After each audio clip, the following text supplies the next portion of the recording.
François Fillon est notre invité ce matin, bonjour. Bonjour. François Fillon, est-ce que vous vous seriez levé pour applaudir Manuel Valls hier si vous aviez été membre de l'assistance du MEDEF? Sans doute pas. Il y a un petit côté syndrome de Stockholm dans la manifestation d'hier, c'est-à-dire que ceux qui ont été torturés par la gauche pendant des années, tout d'un coup se lèvent pour acclamer le bourreau. Plus sérieusement, les entreprises sont dans une très grande difficulté. Elles ne peuvent pas être sensibles à des calendriers électoraux qui sont des calendriers de long terme. Et donc, quand un ministre et un premier ministre de gauche vient leur annoncer un changement de politique, parce que c'est ce qu'il a annoncé hier, c'est naturel, c'est un changement de politique dans l'annonce, c'est un changement de politique dans le discours. Oui. Et au fond, la question qui est posée maintenant, c'est est-ce qu'on est en présence du virage social-démocrate tellement attendu depuis si longtemps de la gauche française, qui est intervenu dans tous les autres pays il y a 20 ou 25 ou 30 ans, ou est-ce qu'on est dans une phase nouvelle, comment dirais-je, de discours et de promesses sans lendemain? Et c'est la raison pour laquelle nous demandons maintenant que le Premier ministre vienne très vite, dans les prochains jours devant l'Assemblée nationale, sans attendre une rentrée parlementaire qui est en octobre, pour nous présenter donc on accélère le calendrier, qu'il vienne très vite pour présenter son projet, voilà, et qu'on sache, soumettre à un vote. Et qu'on sache s'il y a une majorité pour le défendre, parce que le système médiatique s'emballe toujours, et c'est normal, autour d'un discours, d'une phrase, d'un événement. Mais enfin, en même temps, il y a une démocratie, il y a des rythmes électoraux, donc il y a un président de la République qui a été élu sur un programme plutôt à gauche, auquel d'ailleurs le nouveau ministre de l'économie et des finances, enfin de l'économie avait beaucoup participé. Mon ennemi c'est la finance, la taxe à 75%, l'abrogation. Oui, bien sûr, mais enfin il était dans l'équipe et il était l'inspirateur. Donc il y a un président de la République qui est élu sur ce programme. Il y a une assemblée, un parlement qui depuis 2 ans agit, augmente les impôts, supprime la défiscalisation des heures supplémentaires, supprime la baisse des charges, etc., etc. Bon, il y a un nouveau Premier ministre qui nous dit on va changer complètement et on va mener une politique qui est une politique libérale. Ok, moi je dis est-ce que ce discours va dans le bon sens? Bien sûr qu'il va dans le bon sens. Personne ne peut, qui était aussi au MEDEF. Personne ne peut souhaiter, dans un contexte aussi grave pour l'économie française, que le gouvernement se plante. Personne ne peut le souhaiter, sauf des gens qui n'ont pas véritablement d'amour pour notre pays. Mais en même temps, tant que la majorité n'aura pas approuvé de façon formelle ce discours, ça reste pour l'instant des intentions. Des intentions. Je vais revenir sur le calendrier institutionnel, François Fillon, mais je voudrais revenir aussi sur cette interview d'Emmanuel Macron, nouveau ministre, interview accordée au Point juste avant qu'il ne soit désigné, qu'il ne soit nommé, je le précise. Nous pourrions autoriser les entreprises et les branches dans le cadre d'accords majoritaires à déroger aux règles de temps de travail. Remise en cause des 35 heures. C'est exactement ce que je propose depuis des mois et des mois. Ce serait évidemment une très belle nouvelle. Ça voudrait dire quoi? Ça voudrait dire que la gauche, après avoir commis une des erreurs sans doute les plus lourdes de conséquences sur la compétitivité de l'économie française, l'instauration des 35 heures, revient dessus. Que c'est elle, au fond, qui revient sur cette erreur. Ce serait une nouvelle extraordinaire, formidable. Vous savez que en 2007, en 2006, j'ai proposé dans un livre qui reste en librairie de soumettre à l'accord majoritaire dans les entreprises le temps de travail. On a eu un débat au moment de l'élection présidentielle avec Nicolas Sarkozy qui était favorable à cette idée de supprimer les 35 heures, mais qui considérait que ça n'était pas socialement acceptable, que ça n'était pas politiquement supportable. C'est donc Nicolas Sarkozy qui a dit non à la remise en cause des 35 heures. Il a proposé une formule qui a d'ailleurs eu un grand succès, qui était la formule de la défiscalisation des heures supplémentaires. C'est-à-dire, au fond, le pari, c'était de dire on incite les gens à travailler plus, et une fois qu'il y aura beaucoup de monde à travailler plus de 35 heures, on pourra supprimer les 35 heures. C'était un pari qui était jouable dans une situation économique, disons, correcte, convenable. C'est un pari qui n'est plus jouable dans une situation économique dégradée aujourd'hui. Donc aujourd'hui, il faut supprimer les 35 heures. François Fillon, ça a été une erreur ou pas de ne pas... Bien sûr que ça a été une erreur. Bien sûr que ça a été une erreur. Je l'ai d'ailleurs dit encore hier. Nous avons souvent... Pourquoi? C'est un conservatisme qui a fait que de Nicolas Sarkozy qui a fait... Non, c'est pas un conservatisme. Je vous parle parce que c'était lui le patron. Oui, mais c'est un conservatisme collectif. C'est pas...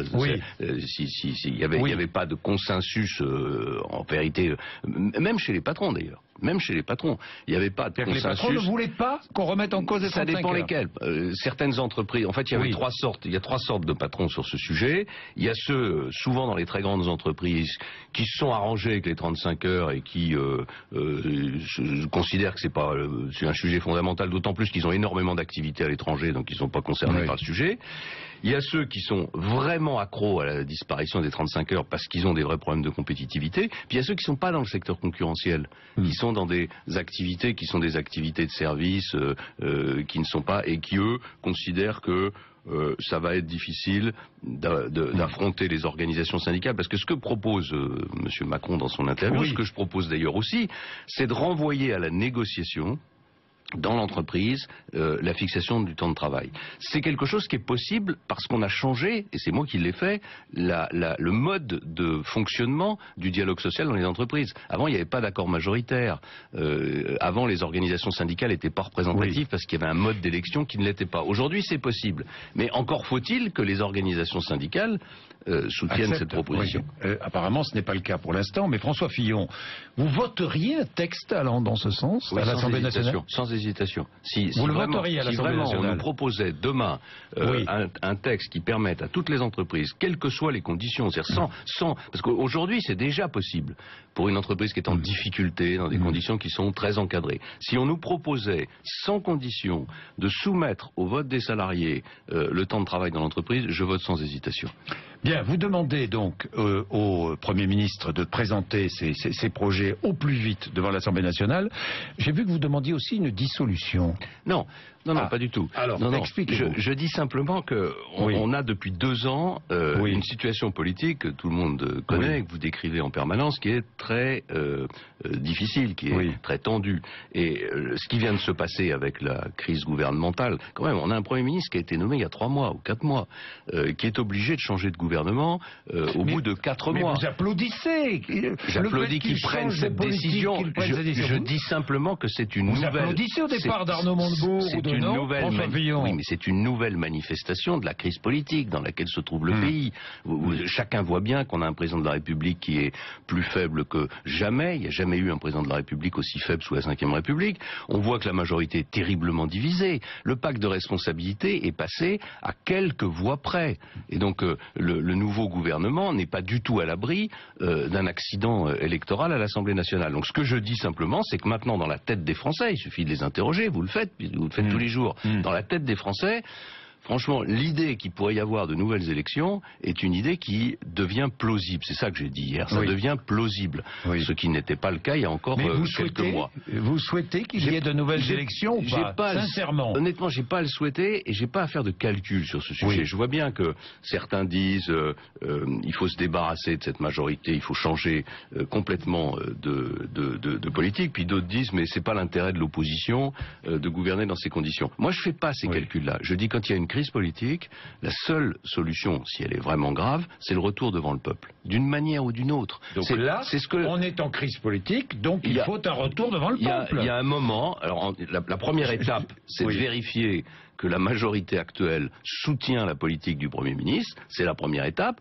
et si on se rend compte que ça n'est pas le cas, ou que à ce moment-là, il n'y aura pas d'autre solution que de retourner devant le peuple. C'est pas que je le souhaite, mais simplement, dans une démocratie, et surtout dans l'esprit de la Ve République, c'est le retour au peuple qui est la seule solution à la crise politique. Peuple, imaginons nouvelle majorité de droite, pas de cohabitation, dites-vous? Je pense qu'aujourd'hui, le problème, c'est pas Manuel Valls, c'est pas la nomination de tel ou tel ministre. Le problème, c'est le président de la République. Le problème, c'est Manuel Valls qui gouverne, selon vous? Vous connaissez bien les rapports entre un Premier ministre et un président de la République. Je pense en tout cas que dans cet épisode qui vient de se produire, c'est Manuel Valls qui a imposé au président de la République le changement de gouvernement. C'est une évidence. D'ailleurs, on avait vu le président de la République quelques heures auparavant minimiser les propos d'Arnaud Montebourg. Et depuis 2 ans, qu'est-ce qu'on voit? On voit un président de la République qui est irrésolu. On voit un président de la République qui a une sorte de tentation naturelle à la passivité, qui a un mal fou à prendre des décisions. Il est protégé par les institutions. Bien sûr. Bien sûr, mais simplement, auquel vous êtes très attaché. Oui, simplement ce que je dis, c'est que on ne peut pas gouverner, et surtout à un moment où il faut changer assez profondément le pays, c'est-à-dire supprimer les 35 heures, baisser les charges sociales, baisser la dépense publique, pour baisser les impôts et les charges sur les entreprises, réformer de façon profonde le système éducatif. Vous ne pouvez pas faire ça avec un président de la République aussi faible et aussi irrésolu. Donc je pense que le vrai sujet aujourd'hui, c'est la crédibilité du président de la République. Mais c'est quoi alors la crédibilité? Démission? C'est pas à moi de demander la démission du président de la République, c'est à lui d'être devant ses... Vous savez, en juillet 2012... Vous respectez les institutions, je respecte les institutions, mais quand je constate, M. Bourdin, que mon pays est en train de s'effondrer, que la situation économique est dramatique, que la voix de la France en Europe, désormais, pèse moins que jamais, je peux pas ne pas attendre qu'il y ait des décisions puissantes qui soient prises pour changer cette situation. Est-ce que François Hollande est capable d'inverser le cours des choses? Est-ce qu'il est capable, est-ce qu'il a la volonté de changer suffisamment radicalement de politique jusqu'à affronter sa majorité? On va le voir dans les prochains jours. Honnêtement, j'en suis pas convaincu. Bien, vous êtes candidat déclaré, vous l'avez dit plusieurs fois, à la primaire de 2016 à droite pour la présidentielle. Alain Juppé a aussi déclaré sa candidature. Est-ce qu'il vous avait averti? On a parlé déjà plusieurs fois de sa candidature au téléphone. Vous saviez qu'il allait le faire? Non, je ne savais pas qu'il allait le faire. Et il y avait vous avez été surpris? Non, pas du tout. Pas du tout. Et je trouve que c'est plutôt une bonne nouvelle. Pourquoi? C'est une bonne nouvelle parce que tout le monde dit que c'est pas une bonne nouvelle pour François Fillon. C'est une erreur. C'est une erreur. Mais tout le monde se trompe souvent. Ah bon? C'est une erreur. Et pourquoi? C'est une erreur. Une bonne nouvelle. Pourquoi? C'est une bonne nouvelle. Pourquoi? D'abord parce que ça crédibilise les primaires. Vous y tenez, absolument. Et d'ailleurs, Nicolas Sarkozy devra s'y soumettre. Évidemment, si n'y a pas de primaire, ça veut dire que on revient au vieux système où c'est le mode de désignation du président du parti qui tient lieu de primaire. Je pense que aujourd'hui, c'est un système qui est trop étroit, trop étriqué et qui ne permettrait pas de dégager des candidatures de rassemblement et d'union. Donc il faut des primaires. La candidature d'Alain Juppé rend incontournable les primaires. La deuxième chose, c'est qu'Alain Juppé est un homme, comment dirais-je, non seulement raisonnable, de qualité, mais qui incarne une ligne politique, qui n'est pas exactement la même que la mienne. On a des divergences, notamment sur la radicalité des réformes qui doivent être mises en place. Donc ça veut dire qu'on va avoir un vrai débat, et le seul débat qui vaille. Est-ce qu'il faut adapter la société française comme on l'a fait dans le passé, peut-être un peu plus vigoureusement, ou est-ce qu'il faut une rupture profonde, c'est-à-dire un choc qui soit de nature à donner le sentiment et aux Français et aux pays étrangers qu'il y a un changement profond qui s'est produit. Et ce débat-là, on va pouvoir l'avoir avec Alain Juppé. Enfin, c'est quelqu'un de droit. C'est quelqu'un qui a une éthique personnelle. Ça change? Ça veut dire qu'on va avoir un débat qui va être un débat intellectuel. Vous avez compris, ça change? En tout cas, ça change de certaines pratiques que j'ai connues notamment récemment, où, avec Jean-François Copé, où on n'est pas dans le débat d'idées, on n'est pas dans le débat intellectuel, on est dans les coups bas. On est dans les coups bas et on est parfois même, on l'a vu avec ce fiasco démocratique qui a été l'élection de 2012, dans des méthodes qui sont des méthodes contraires à l'éthique. Donc moi je me réjouis que la primaire puisse être l'occasion du débat dont la droite a besoin, parce que la gauche a ses transformations à faire, mais la droite aussi. Mais Nicolas Sarkozy va arriver dans le jeu, puisqu'il va probablement déclarer sa candidature à la présidence de l'UMP. Qui allez-vous soutenir? D'abord ça c'est vous qui le dites, moi j'en sais rien, j'attends de savoir. Vous n'avez pas eu, non, vous parlez plus d'ailleurs. Non, on a quelques désaccords assez profonds. D'ailleurs, quels sont ces désaccords? Franchement, François. Disons que je n'ai d'abord, j'ai pas de raison de les mettre sur la place publique, mais simplement au moment de, je sais pas si vous vous souvenez, il y a un an, il y a eu un bureau politique où Nicolas Sarkozy a été invité au moment de la décision du Conseil constitutionnel d'annuler les comptes de campagne. Je pense qu'on aurait dû avoir à ce moment-là une discussion à huis clos, franche entre nous. On a eu à la place une sorte de meeting où chacun d'entre nous a pris une leçon. Je pense que c'est pas comme ça que peut fonctionner une relation entre nous, et donc j'en ai tiré les conséquences. Mais qui soutiendrez-vous? La question, j'attends d'abord de savoir s'il revient. J'attends de savoir quels seront les candidats. Hier, j'ai rassemblé mes amis dans la Sarthe, et les deux candidats déclarés, qui sont M. Mariton et M. Le Maire, sont venus et ont exprimé leurs idées. Pour l'instant, j'ai pas fait mon choix, et j'attends de savoir qui sera candidat. Tout le monde dit que vous allez soutenir Bruno Le Maire, c'est vrai? Non, je n'ai pas pris cette décision. Non. Je laisse mes amis libres du choix qui est le leur. Pourquoi? Parce que je pense que l'élection à la présidence de l'UMP n'a plus du tout la signification qu'elle avait dans le passé. Aujourd'hui, quel va être le rôle du président de l'UMP demain? 1, c'est de redresser les comptes du parti. 2, c'est de faire face aux procédures judiciaires. 3, c'est d'essayer de remettre un peu d'ordre dans une organisation militante. Autrement dit, c'est un travail de secrétaire général. C'est pas le travail d'un homme qui construit un projet pour la France. C'est pas le travail d'un ancien président de la République. C'est pas le travail d'un homme qui va aller à la rencontre des Français pour bâtir un projet. Donc moi, je considère que c'est pas je ne suis pas candidat à cette fonction. J'ai vu qu'Alain Juppé ne l'était pas non plus, pour la même raison. Parce qu'au fond, désormais, le rendez-vous politique majeur pour la droite, c'est les primaires de 2016. Les primaires de 2016, auxquelles vous participerez. Vous dites, nous ne gagnerons pas sur de la tactique, sur de l'image et sur l'idée de revanche. Oui, il faut tenir. J'ai lu votre discours. Il faut tenir. Oui. Il faut tirer les enseignements de l'échec de Hollande. Pourquoi Hollande est sorti de cette situation? C'est un homme intelligent. Oui. Il a autour de lui des gens qui sont capables de gouverner pour certains d'entre eux. Pourquoi est-ce qu'ils se sont plantés à ce point? Ils se sont plantés à ce point parce que il a fait campagne sur le rejet de Nicolas Sarkozy. C'était le moteur principal de sa campagne. Il l'a même avoué ici, même à votre place. Ça lui a permis de gagner, il faut le reconnaître, oui, mais ça lui a pas permis de gouverner. Ensuite, il a fait campagne sur un projet qui était un projet démagogique, auquel sans doute lui-même ne croyait pas. Il a fait campagne pour séduire l'aile gauche et rassembler la gauche française autour de vieilles idées qui sont des idées qui ne correspondent en rien à la réalité. Le résultat, c'est que, à peine installé au pouvoir, il s'est trouvé dans une situation de blocage. Si nous on fait la même chose, on va être dans la même situation. Pourquoi avec Nicolas Sarkozy on ferait la même chose? Vous pensez que c'est l'esprit de revanche qui l'anime? Non, mais ce que j'appelle faire la même chose, c'est se faire élire sur l'anti-hollandisme. C'est-à-dire qu'on considère que Hollande est dans une situation d'échec, donc nous allons gagner les élections. On ne se préoccupe pas d'avoir un projet politique qui soit un projet politique sérieux, et surtout on ne dit pas la vérité aux Français. Et c'est ça le débat principal. Par exemple, je dis il faut abroger les 35 heures. Je dis pas il faut aménager, il faut abroger les 35 heures. Je dis il faut porter l'âge de la retraite à 65 ans. Je dis qu'il faut faire 100 milliards d'économies sur 5 ans, et je vais dire dans quelques jours, je vais présenter dans quelques jours la manière de le faire. Le retour aux 39 heures pour les fonctionnaires, la fin des statuts de la fonction publique, sauf lorsqu'ils sont absolument nécessaires pour les fonctionnaires qui exercent des fonctions, la police, la gendarmerie, les militaires, etc. Voilà, ça sont des mesures radicales.